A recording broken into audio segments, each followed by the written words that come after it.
I had a DEXA scan, which came back with a 10% increase in my lumbar spine.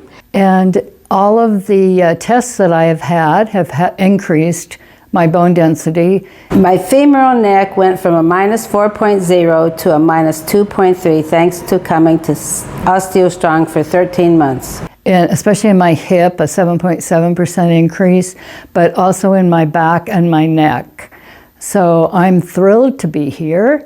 And then I had another follow-up DEXA scan about 18 months later, and that one showed an 11% increase in my hip. I've struggled with osteoporosis for probably 5 years, and I haven't had improvement. I have osteopenia in my hip, and I'm coming to OsteoStrong because I want to prevent any further osteoporosis. I heard about OsteoStrong being a relatively quick 10-minute workout, no sooner than once a week, and I thought, oh, I can do that.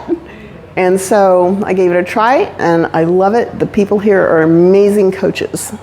Getting older does not mean getting weaker. Stay strong with OsteoStrong.